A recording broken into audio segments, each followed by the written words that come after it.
জামাতে ইসলামী এই পর্যন্ত কতবার, কত লক্ষবার, কত বারবার বলেছে যে তারা শরিয়া আইন চায়।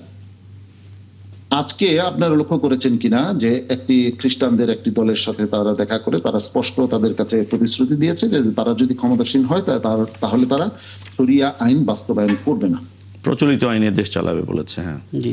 এখন শরিয়া আইন, আপনাদের অবস্থানটা কি হবে? আপনাদের অবস্থানটা কি হবে? শরিয়া আইন যেগুলি বাস্তবায়িত আছে আমাদের দেশে, তাহলে কি সেগুলি তারা কি করে নেবেন?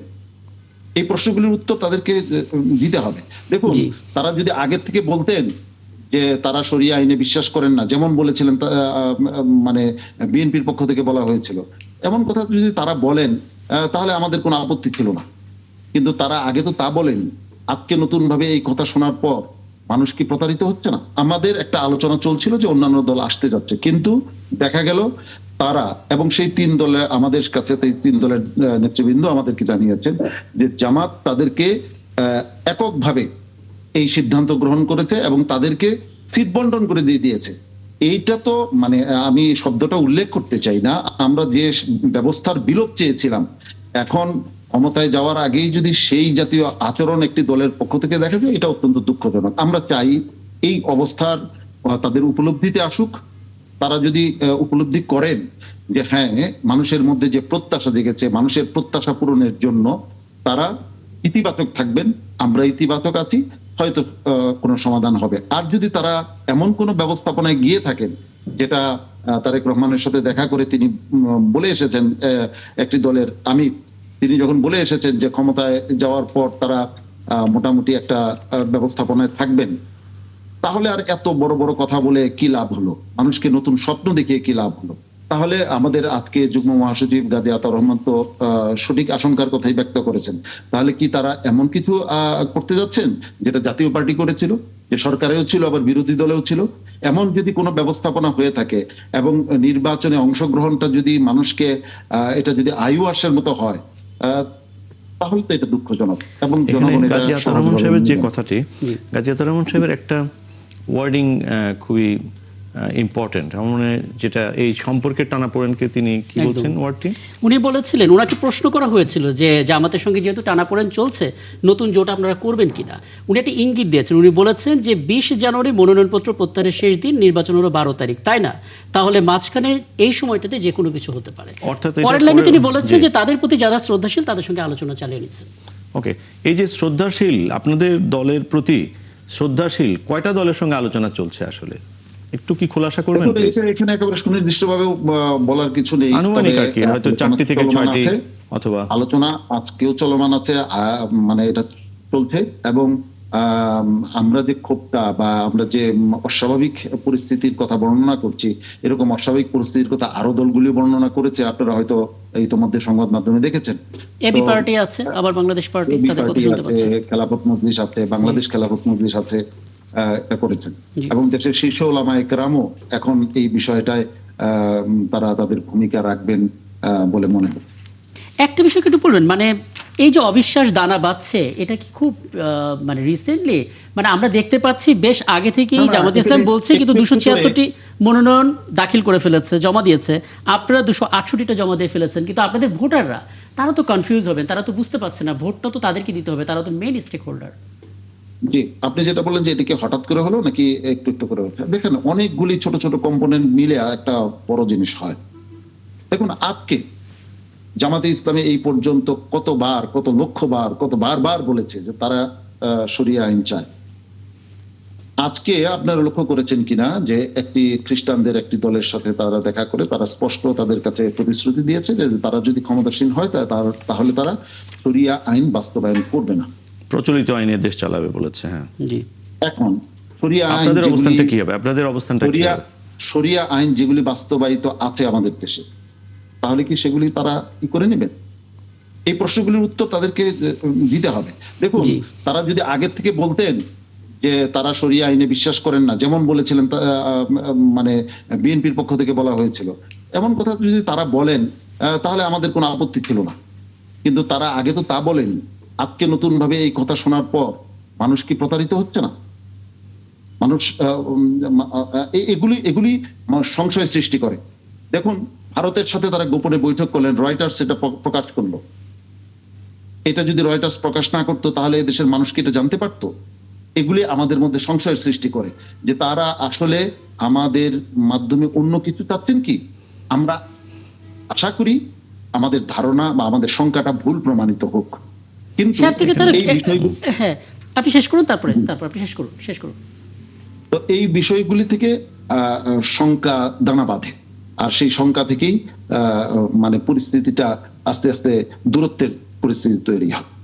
জি, আচ্ছা, আপনি বলুন। একটা বিষয়, মানে ধরুন সমঝোতা হলো, কিন্তু যে ইস্যুগুলো সামনে আসলো সেটা অত্যন্ত সেনসিটিভ। সবচেয়ে বড় কথা, আপনাদের সঙ্গে জোট তৈরি করতে গেলে এটা তো অনেক গুরুত্বপূর্ণ একটা নেগোসিয়েশন। যদি অন বক্স ইসলামিক দলগুলো ব্যালট আসে, যে শরিয়া আইনের ব্যাপারে তো আসলে ইসলামী দলগুলোর ভেতরে কোনো মতভেদ তো ওইভাবে থাকার কথা না।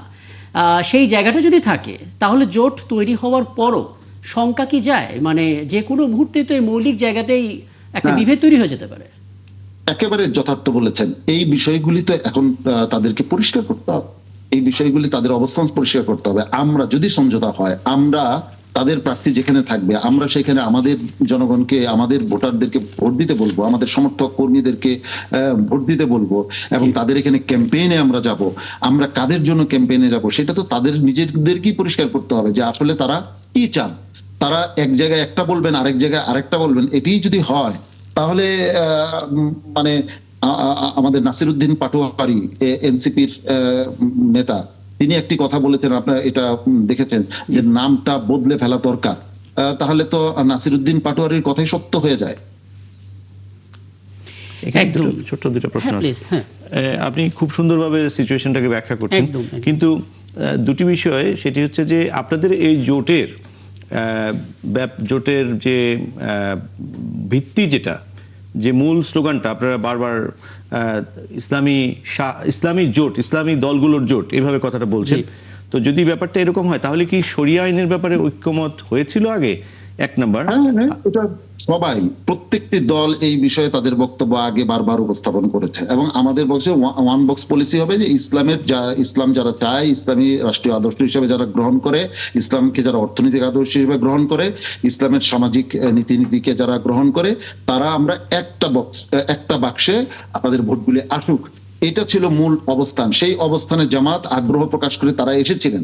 আজকে তাদের অবস্থান যদি ভিন্ন হয়ে থাকে, সেটা ভারতের সাথে বৈঠকের কারণেই হোক আর তারেক জিয়ার সাথে বৈঠকের কারণেই হোক, যে কোনো কারণে তাদের এই অবস্থান যদি পরিবর্তন হয়ে থাকে, তাহলে তারা সৎসাহসের সাথে সেই অবস্থান, যে আমরা আগের অবস্থান আমাদের ভুল ছিল, আমাদের বর্তমান অবস্থান এই, তাহলে সেটা অনেক সুন্দর হয়, অনেক মানে মানুষ তাতে তাদের প্রতি আস্থাশীল হতে পারে। কিন্তু এখানে আরেকটি রেলেভেন্ট কোশ্চেন, সেটা হচ্ছে যে বাংলাদেশের রাজনীতিতে ইন্ডিয়া একটি গুরুত্বপূর্ণ ইস্যু। এখানে যে রয়টার্সের সঙ্গে ইন্টারভিউটার কথা আপনি উল্লেখ করেছেন, জামাত ইসলামের আমির তিনি বলেছেন তার সঙ্গে ভারতীয় গোয়েন্দা সংস্থার বৈঠক হয়েছে, এবং যেহেতু তারা ডিসক্লেইমার দিয়েছে, অর্থাৎ এই শব্দটা ডিসক্লেইমার ডিপ্লোম্যাটিক্যালি এবং রাইট ল্যাঙ্গুয়েজে, বাংলা হচ্ছে নিষেধাজ্ঞা, বাংলা হচ্ছে লিমিটেশন অথবা নিষেধাজ্ঞা।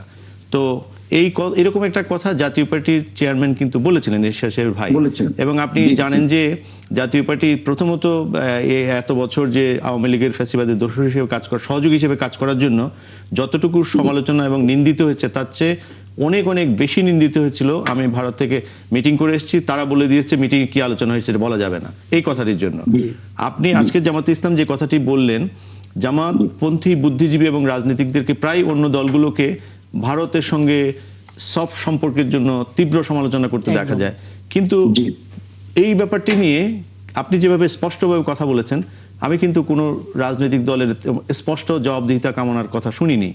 এর কারণটা কি? মানে আপনারাও কি ইন্ডিয়ার ব্যাপারটিকে ওইভাবে সফটলি দেখেন, না ভয় পান, নাকি মনে করেন যে তিনি বলে ফেলেছেন, থাক বলে ফেলেছেন আর কি? না, একেবারেই না। আমরা এই বিষয়ে স্বচ্ছ এবং স্পষ্ট।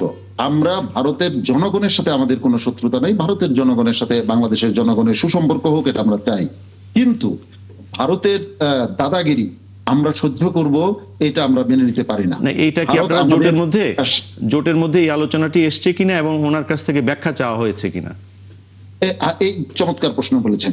দেখুন, যারা আমরা এই সমঝোতায় এসেছিলাম তারা একই টোনে কথা বলছিলাম। ভারতের ইস্যুতে তারপরে আমাদের এই দেশের নতুন ব্যবস্থা মানে নতুন বাংলাদেশের ব্যাপারে যে পুরান বন্দোবস্ত পরিবর্তে নতুন বন্দোবস্তে আমরা যেতে চাই, এই সমস্ত বিষয়ে আমাদের এক টোনে কথা ছিল, যার কারণে আমরা এই সমঝোতায় আমরা একত্রিত হয়েছিলাম। কিন্তু মধ্যবর্তী সময়ে এটা আমাদের জন্য অবিশ্বাস্য ছিল যে এই জাতীয় বিষয়গুলো আমাদেরকে শুনতে হবে। যখন তারা এই জাতীয় বিষয়গুলো সামনে আসা শুরু হলো, আস্তে আস্তে মনে হলো যে দূরত্ব বাড়া শুরু হলো। এর আগ পর্যন্ত তো আপনারা দেখেছেন যে সারা দেশে বিভাগীয় সমাবেশগুলো হচ্ছে, বিশাল বিশাল সমাবেশ হয়েছে, সেখানে আপনারা যদি মানে নিরপেক্ষভাবে দেখে থাকেন, সেখানে হাত পাখার কর্মী সমর্থকদের উপস্থিতি ছিল, মানে সেটা ভাষায় প্রকাশ করতে পারছি না, মানে এত বেশি সংখ্যক উপস্থিতি ছিল, সেটা আপনারা দেখেছেন। কিন্তু এরপরেই কিন্তু আস্তে আস্তে বিষয়টা আমাদের মধ্যে সংশয় এবং সন্দেহ দানা বাঁধতে শুরু করলো, এবং তাদের আচরণের মধ্যেও আমরা কিছু পরিবর্তন এরপর থেকে আমরা লক্ষ্য করতে শুরু করলাম। তো যার কারণে আমরা এখনো আশা করতে চাই ওনারা এই বিষয়গুলি স্বচ্ছ করবেন এবং ওনারা ইতিবাচক থাকবেন, এবং আমরা আশা করব ওনারা আগে যে বক্তব্য রেখেছিলেন সেই বক্তব্যের উপরে অটল এবং হ্যাঁ